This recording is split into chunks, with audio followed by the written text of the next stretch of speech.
She texted, "Can't make it tonight. Something came up." "For the 6th time this month?" I replied. "No problem at all." Then I used Find My iPhone to see where something actually was: her ex's apartment complex. The flowers I had delivered there with the breakup card attached made her panic.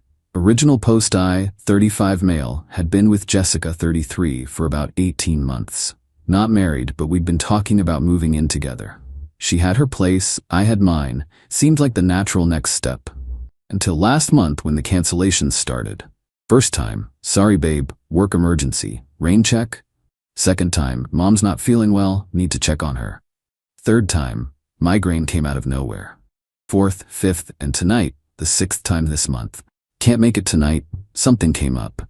Each time I'd reply with some variation of, "No problem, feel better," or "Hope everything's okay." But tonight, sitting alone at the restaurant I'd booked for our anniversary dinner, staring at her latest cancellation text, something just clicked. Jessica and I shared locations on our phones. Started when she went on a work trip last year and wanted me to know she landed safely. Never turned it off. Guess she forgot about that little detail. I opened Find My iPhone. There she was. Not at work, not at her mom's, not at home nursing a migraine. She was at Riverside Apartments. I knew that complex. Her ex, Brandon, lived there. The ex she swore she had zero contact with. The ex who meant nothing to her anymore. I sat there for a good 5 minutes, watching that little dot stay perfectly still at his building.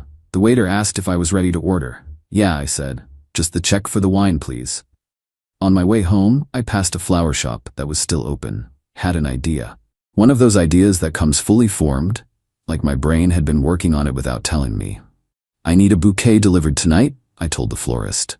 "To Riverside Apartments." "Tonight? That's rush delivery. It'll be extra." "That's fine. And I need a card attached, a specific message." Update 1. The flower shop was curious about the late-night delivery, but hey, money talks. Told them to deliver to the main office of Riverside Apartments with instructions to call Brandon Tillman's unit for pickup. The bouquet? 24 red roses. The card? "Jessica, since you keep having something come up, I figured I'd save you the trouble of making excuses. We're done. Enjoy your evening with Brandon. P.S. Your location sharing is still on. Might want to fix that. Grant." The florist raised an eyebrow but wrote it down exactly as I said.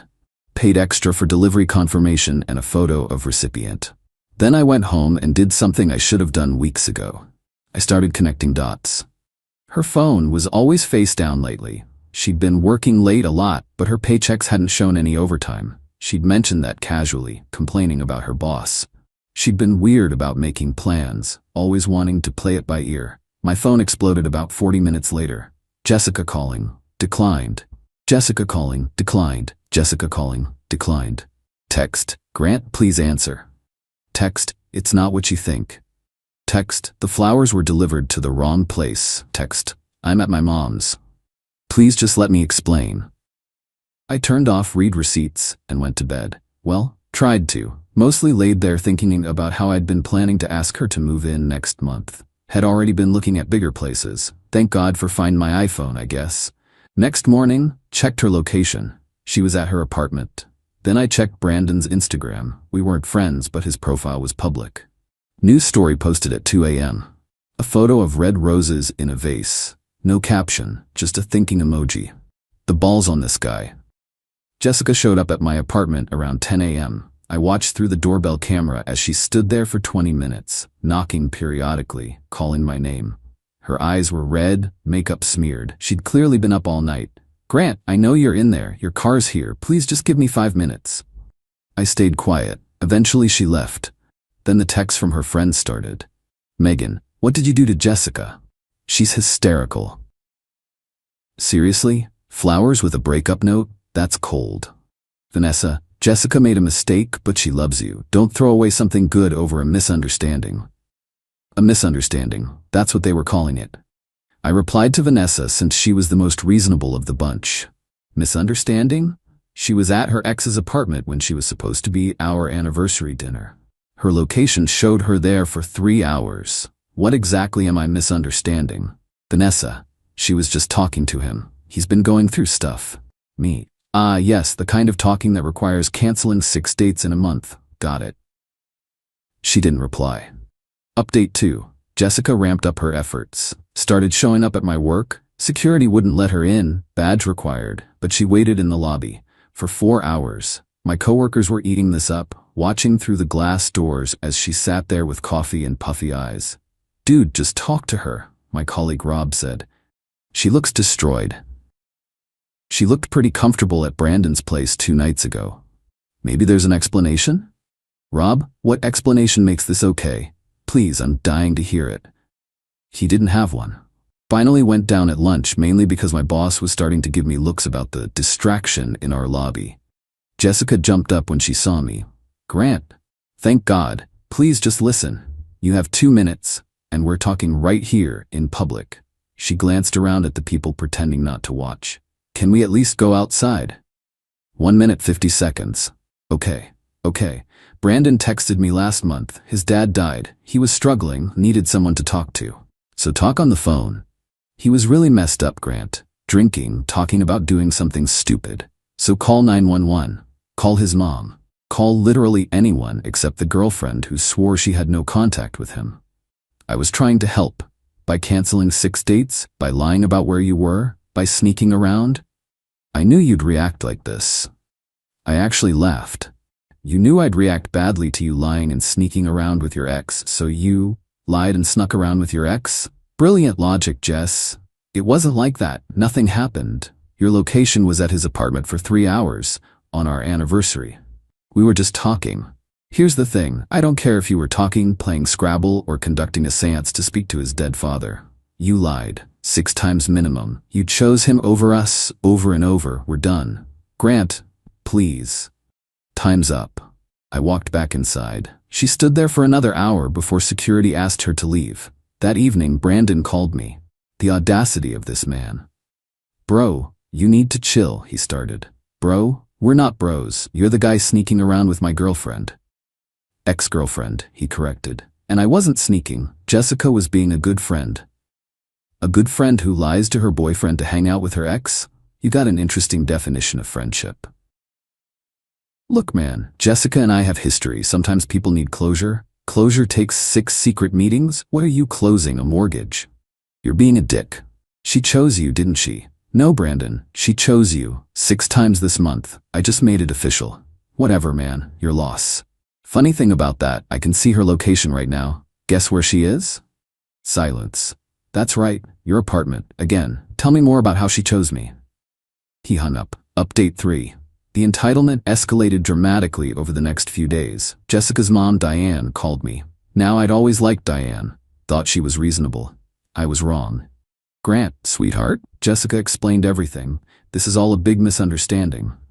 Diane, I respect you, but there's no misunderstanding. She lied multiple times. She was trying to help that boy. You know Jessica has a big heart. She has such a big heart, she forgot about our anniversary to comfort her ex. People make mistakes. You're going to throw away your whole future over this? What future? One where she runs to Brandon every time he has a problem, where I'm wondering if something came up means she's with him? That future? You're being cruel. That stunt with the flowers was humiliating. Humiliating was sitting alone at an anniversary dinner while she was at another man's apartment. He's going through a loss. His father died 5 years ago, Diane. I googled the obituary, so either Brandon's lying to Jessica or Jessica's lying to you. Long pause. That can't be right. Joseph Tillman died August 2019. Look it up yourself. She hung up. Guess she looked it up. Then came the financial entitlement. See, Jessica and I had been planning a vacation, Cabo next month. I'd paid for the whole thing, flights, hotel, excursions, about $800 total. She was supposed to pay me back her half, but things were tight and I'd said no rush. Text from Jessica. I know we're not together, but that vacation is non-refundable. We should still go, as friends. As friends. The nerve. Me. Already changed the reservation to a single occupancy. Thanks for reminding me to cancel your ticket. You can't do that. I was going to pay you back. When? After your next secret meeting with Brandon? That's my vacation too. I need this trip. Me, then book your own. Cabo's not going anywhere. I can't afford it right now. Sounds like a you problem. She sent 18 more texts about how I was stealing her vacation. Didn't respond to any of them. But here's where it gets good. Her friend Megan decided to start a rumor that I'd been controlling and abusive, and that's why Jessica had to seek comfort elsewhere. She posted some vague nonsense on social media about supporting friends leaving toxic relationships with Jessica's crying emoji reaction.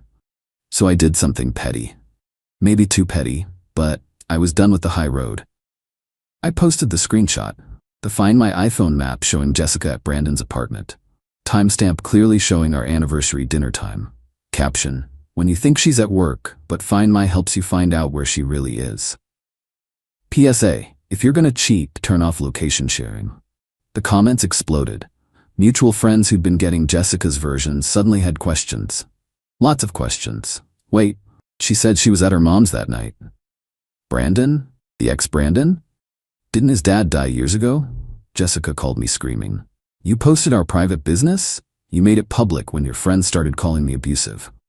Take it down. Turn off your location sharing first. Oh wait, you finally did? Only took you 3 days to figure that out. You're ruining my reputation. No, Jessica, you ruined your reputation. I just provided receipts. Update 4: the next morning, woke up to find my car keyed. Deep scratch from front to back on the driver's side. Check my security cam, hooded figure, but I recognized those Nike sneakers. The hot pink ones I'd bought Jessica for her birthday. Filed a police report, showed them the footage. They said without seeing her face clearly, it would be hard to prove, but they'd look into it. Then, Jessica made her biggest mistake. She texted me, "Hope you like your car's new paint job. That's what you get for humiliating me." Screenshot. Sent to the police, sent to my insurance, sent to my lawyer friend who said keep that. Trust me. The estimate for repairs came back at $2,400. My insurance would cover it, but I'd need to pay the deductible. So I did what any reasonable person would do. I small claims court paperwork. But first, one more thing happened. Brandon showed up at my apartment. Not Jessica. Brandon. "We need to talk," he said, trying to sound intimidating. "We really don't. You're harassing Jessica. I haven't contacted her once since she admitted to keying my car. She's fragile right now." Fragile? She did $2,000 in damage to my car. You posted about her online. After her friends called me abusive. It's called defending myself. Look, just leave her alone and we'll leave you alone. We? Oh, so you're a we now? That's interesting. Tell me more about how nothing happened between you two. His face went red. We're together now, yeah. So what? You broke up with her. And there it is. The truth finally. How long were you two really talking before I found out? Doesn't matter now. It does for the small claims court case.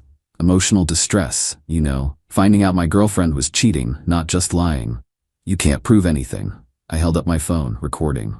I can now. Thanks for confirming you're together. How long, Brandon? When did it actually start? He realized his mistake. You're recording me? It's a one-party consent state. Completely legal. So how long? How long? He turned and left without another word.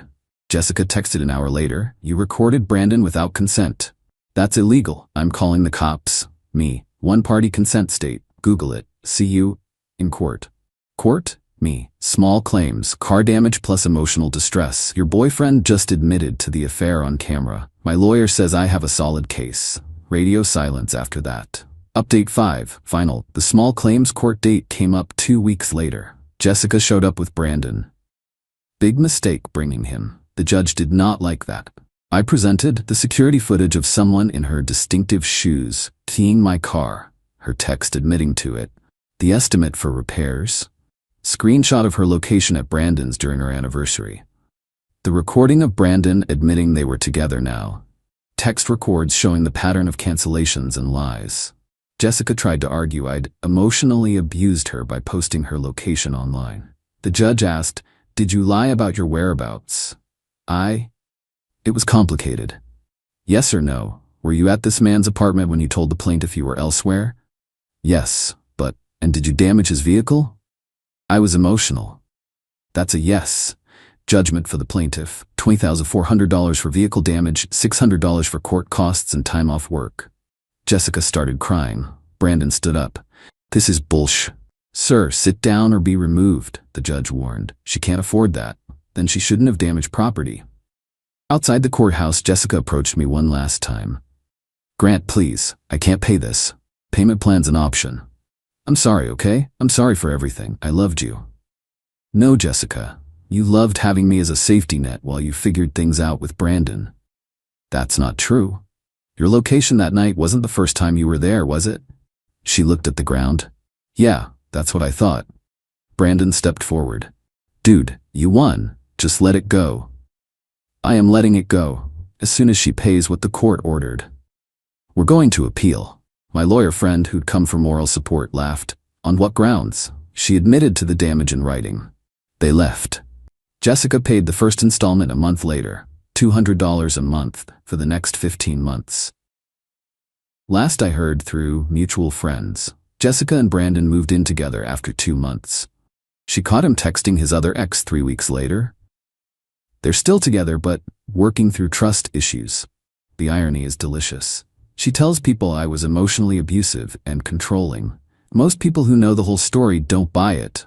Me? I got my car fixed. Went to Cabo solo, had an amazing time actually. Met some cool people, did all the excursions I wanted without compromise. Started dating again after a few months. New woman I'm seeing thinks the flower delivery breakup was iconic. Her words. She also appreciated that I handled everything through proper legal channels instead of doing anything crazy. Lessons learned. 1. Trust your gut when patterns change. 2. Location sharing works both ways. 3. Document everything. 4. Sometimes the best revenge is just letting someone live with their choices. 5. Always get it in writing when someone admits to property damage.